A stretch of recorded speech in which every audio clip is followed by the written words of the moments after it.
how would you describe leadership? Would you say it's all about decisiveness, empathy, passion, maybe an unwavering focus on delivering excellence? You'd be right, but it's all of this and much more. It's an art, it's a science, it's just a little bit of magic thrown in for good measure. Hello and welcome to yet another episode of C-Suite Conversations, where we decode the skills and mindsets that go into the making of modern day leaders. With us is one such leader who has driven the transformation and pioneered the growth of brands who are category leaders, such as Complan, Ever Youth, and so many more. Let us just dive into conversation now with Tarun Arora, the CEO of Zydus Wellness. For those that are a bit uninitiated, allow us to give a brief overview of Zydus Wellness. Established in 1988, Zydus Wellness is a leading consumer wellness company with an Indian heritage and a global footprint. By approaching health and wellness in a holistic manner, they nourish, nurture, and energize millions of lives by offering a variety of innovative, industry-leading products that span the entire wellness spectrum, namely Complan, Sugar-Free, Glucon-D, Ever Youth, Nycil, Sugarlite, and Nutralite. Zydus Wellness nourishes, nurtures, and energizes over 50 million plus families through its portfolio of products. With that said, let's get the ball rolling. Marksman Daily presents C-Suite Conversations. Mr. Arora, thanks for being here with us for this episode of C-Suite Conversations. You've had a career that's been marked by many milestones, but away from the glare of the corporate spotlight, what would those that know Tarun Arora best describe him as? Thank you, Karan, for first of all having me here. My privilege to be part of this. So, I think from a career point of view, there have been several moments that I would say points of inflection which have helped me grow both professionally and even more importantly personally. Things like came into the current role for Zydus Wellness. I think I can think from a recent past.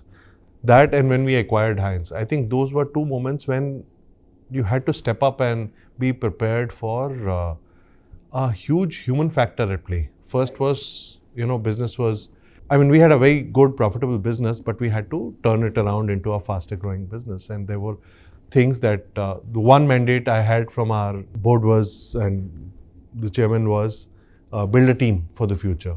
So looking at who are our people, how do you, motivate them, build them, bring them around to the vision that you think the business can take. And therefore that was a one interesting time. If I look at the other moment within this current role was when we acquired Kraft Heinz business in India, which was a business 2 times our size, and everyone said like, can you really consummate it? Can you really make it happen? And there were a set of people that side in the acquired business, and we were there, and people said there are different culture, there is MNC, there is different ways of doing things. I think that was a moment when you had to actually demonstrate, lead from the front that it's one organization which you are creating for the future, and make people realize that you're part of them. So these were two I can think of a recent past. Of course, there have been many such instances also, but these were, I would say, 2 very interesting situations which also challenge you personally and also sometimes get the best out of you from a human factor, if you were to say, because that's really what this is about. Absolutely. It's a very pertinent point you touched upon, because you talked about culture and bringing 2 diverse sets of minds together to achieve one common unified goal. Let me try and pick your brain a little bit further on this. When you're looking to build a team, a high-performance team to achieve these organizational objectives, what are the kind of traits, non-negotiable or must-haves, are you looking for in people when you're bringing them onto your team? So I think when we're building a team for the future, I think it's very important to know where your organization is and where do you want to take it. Because one important thing that I always look at is, and especially more often than not, is not hire the person for the role, but where we want the organization should be and will the person be fitting into the next role. Because 2 years later, we say the organization has grown, the responsibility has grown, and the person is not fitting, and then I'm not going to hire that person again. So the person has the opportunity to grow and fits into the future of the organization rather than my today's need. Because that's really important, because that's when they will feel the stress, they will grow with the organization and feel that they have contributed to it. So that's one factor that I always look at. the potential to be ready for the next 2 roles ideally, but at least next role. The other few factors that I will look at is technical, behavioral, and of course value system. Very important is quite often we miss the value system. If we are expecting that to build the organization for the future, the value system match is very, very important. We want people to have an ethical way of looking at doing work in their personal lives, in their and lead from the perspective. So, when I came on board, I said I will meet every manager and above who joins the organization, even for 15 minutes, but I want to meet. So I am not able to meet every manager who joins, but I still try to meet at least a substantial portion of those people. And therefore, value system is one single thing that is on my mind, where the integrity, ethical views matter. The other pieces are quite a usual suspects in terms of technical skills and behavioral things, that how well they collaborate, how well they work in teams, because we're building the team for the future. So they're working together. But 2 or 3 things that I would want to call out is a learning ability. Because the environment is changing so fast that is this a person who's demonstrated ability to evolve for the future? Because what was good yesterday is not necessarily good for tomorrow. And we have, the first thing I talked about for next 2 roles. So therefore the learning ability is a very integral part of the person that one tends to hire. And the other part that one would be interested is, I think we are creating a culture which is about a high performance, fast growth, and not everyone knows. So therefore ability to ask some hard questions, deal with difficult situations. So being a little bit more open, transparent, and therefore ask right questions, push someone else into challenging the status quo. That essentially helps. A curious mindset. Curious mindset really works for us, and not just saying that, okay, it works like this only. So being open to looking at new things and asking somebody probably some, I won't say to trouble them, but asking some hard questions, and sometimes that creates a culture of situation where we are able to explore new spaces that hitherto we wouldn't have even explored, or one would normally not take that path.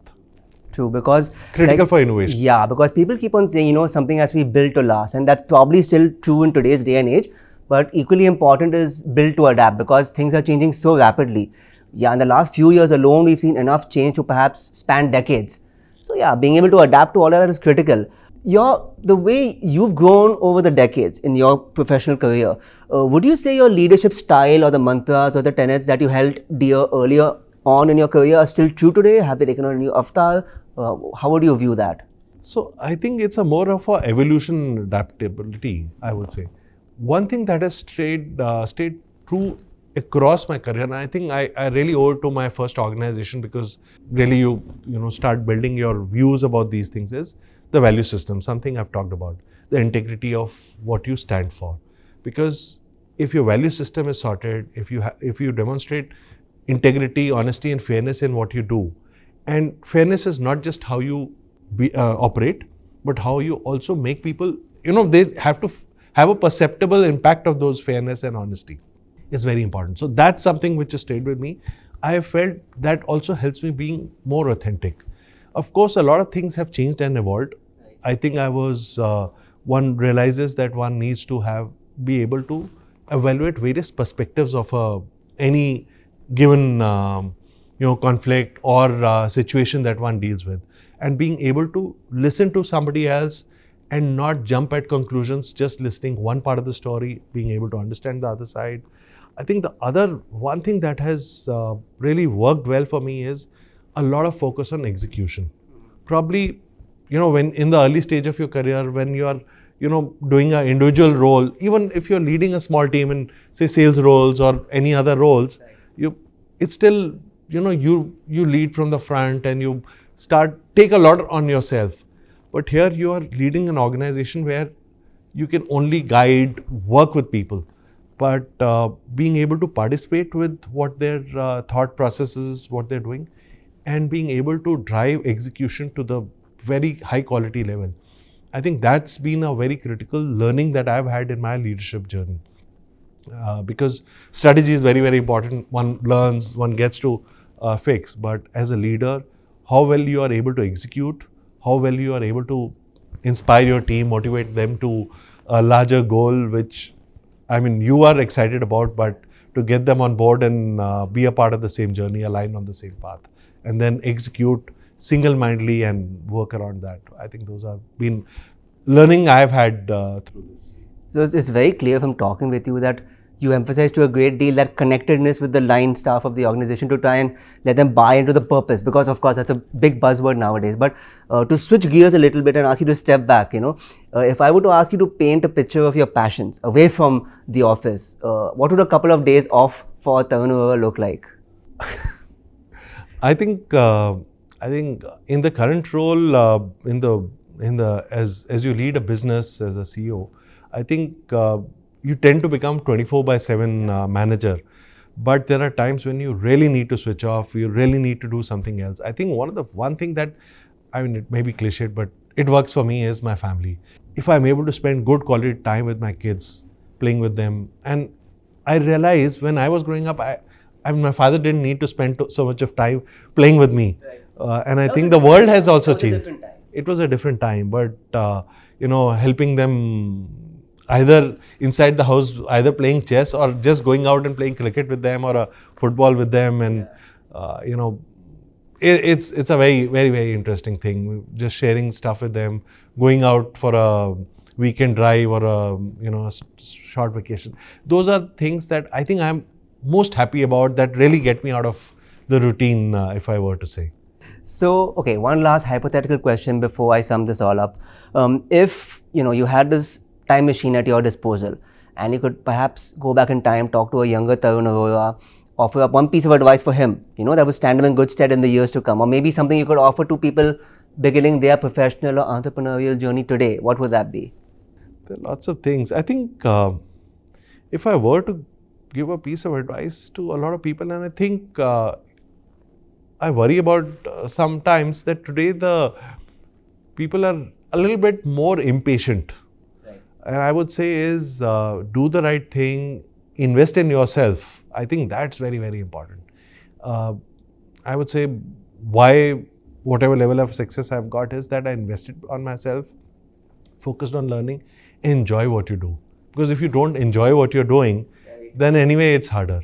But if you enjoy and you keep thinking what's next and how can I add value to myself and to the people around, I think it makes a big difference. Then people also rally around you. I've learned a lot from my people I've worked with. Here from my peers, from the board members, from chairman. But I think in the initial years, there were mentors, there were bosses who really helped me grow. But I really think about it, I think I was also a willing recipient of that knowledge. And that's really one message I will say to people is that how much willing are you to learn from your people around you? Yeah. That will actually help, and enjoy what you're doing. Not everything works to your plan, but take it in a good way and things will come around. It's fitting you're talking about learning, sitting as we are in this library. And it's actually in a sense an analogy for the times, because at one time if you needed knowledge, you went to the library, you touched upon impatience. Then we had the internet that grew into broadband, everything in our pocket. So of course there's knowledge at our fingertips, but that breeds impatience as well, like you correctly pointed out. Tarun Arora, thanks so much for spending your time with us and for sharing a little bit of insight into the inner workings of your mind. Pleasure having you with us. Thank you. Pleasure all mine. That then was our conversation with Tarun Arora. And we've seen that an unwavering focus on creating something that outlasts the test of time can create a personal and professional brand that surges and is truly memorable. Thank you for being here with us, and we hope that you gleaned a lot of insights from this episode of C-Suite Conversations. This is Karan Karai signing off.